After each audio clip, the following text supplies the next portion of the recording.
Okay. Hello. Good evening. Um all right. So this video is more of an admonishment than anything else, and I'm just going to go straight to the point.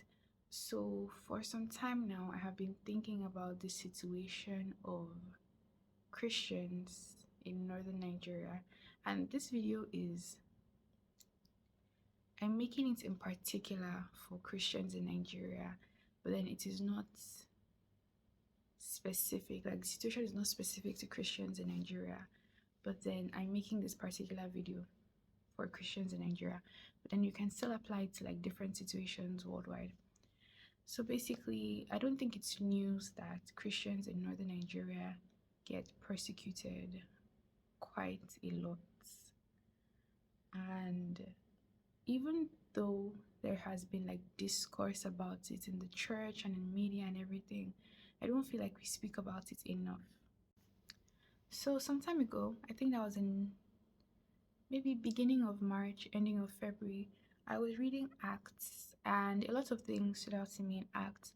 But one thing that really stood out to me was the way the early Christians, how they treated each other. Like for example, if like some of them were in need, like a lot of them would like sell their property so they could provide for other people in the community. And that particular part stood out to me a lot because it's like, wow, okay, these people were willing to give up what they had for people that did not have as much.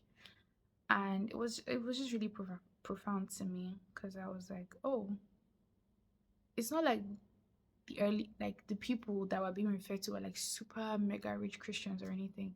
They're just like ordinary people who saw that people within their community that had needs, and then they were like, okay, let's take out some of what we have to provide for these people's needs. So in essence, they saw each other as family. They knew that, okay, by believing in Jesus Christ, by believing in his death and resurrection, they had become one family in Christ, one family under Christ, and they took each other as brothers and sisters. And you're not going to see your brother or your sister suffering and just decide not to do anything. No, you're going to want to help them. So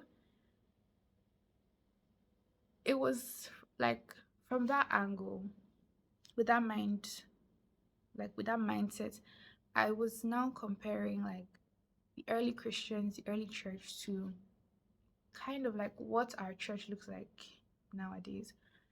And I think, let me not say we've lost, but I think to a good extent, we no longer have that like brotherly feeling. Like we don't take each other as brethren. So, like I was saying about Christians in northern Nigeria, it's not news to any of us that they are being persecuted on a daily. Thousands, hundreds, thousands of them are being killed, and we know about it. We know about it. But then yet, like I said, even though there has been like some discourse about it, we haven't spoken about it enough. I don't think we have done enough because like a lot of times just like, oh my gosh, that's happening, that's so sad, and then we just move on with our lives. And it's not very reflective of like a brotherly spirit. Like it doesn't show that we see these people as our brothers and sisters in Christ, because nobody's going to hear that something is happening to someone that is dear to them and just be like, oh, that's too bad, that's too bad. No, you're going to want to do something. And I think we need to do more. So like I said, I'm talking to mostly Christians in Nigeria, especially Christians in like the southern part of Nigeria, so like southwest, southeast, just those places that are a lot safer for Christians in Nigeria. I feel like we need to take on a more active role in helping, even if it's praying constantly, praying consistently for them. It's much better than just being like, oh, okay, that's sad. I'm sure, I'm not saying that, oh, there's nothing, like there are no measures being put in place or anything. I'm not saying that at all. I'm just saying that I feel like we could do more for our brothers and sisters in the north, because in the end of everything, they are our brothers and sisters. We have been adopted into one family as Christ. I've been adopted into one family under Christ as Christ's bride, the church. So we should start acting like we are one family, basically. I think basically yes.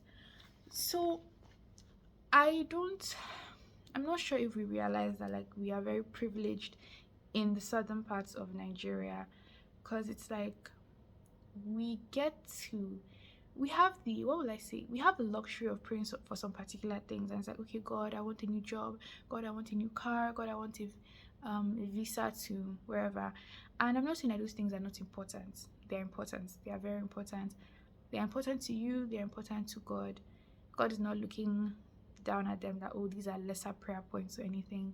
They are very important. But I'm just saying that we need to take on a more active role in fighting for Christians that are being persecuted. And of course, the Bible already tells us, Jesus already told us that in this world we'll be persecuted as long as we follow him. But then I feel like that doesn't mean that we should not try to help in any way. We should just fold our arms and say, oh, it has to happen. It was bound to happen. Like, there's nothing we can do. There is something we can do. There are many things we can do. Yeah. So, yes, God had just been like bringing it to mind for quite some time actually. It just kept on coming to mind, coming to mind, coming to mind. And I said, okay, let me speak about it, because it's very important. It's very, very important. And it's very important that we begin to see ourselves as brethren in Christ. It's very important that we begin to see people not just as people, but then as brethren. Yes, basically as our brothers and sisters, instead of just like, oh, these people, they're far away, they're detached from me, detached from my life. That's not what we're called to do or to be in Christ Jesus. So yes, if you see this video, please say a prayer for Christians in the north. If you can organize like maybe a group of friends, say prayer for people in the north, that would be amazing. If you feel like you can help in some way, I don't know, reach out to somebody, provide refuge, just any way that you feel that you can help, please do, because the entire Christian body is our business. It's not just, oh, my own personal life or my own personal relationship with God. Like, no, there is an entire body of believers, and we are supposed to encourage one another, build one another in love and care, and not just be like, oh, okay, yeah, I love them, but then I'm just not going to get involved in their lives ever. Yes. So yes, thank you very much for watching this video to the end. If you're seeing this, you probably watched it to the end. Yes, goodbye.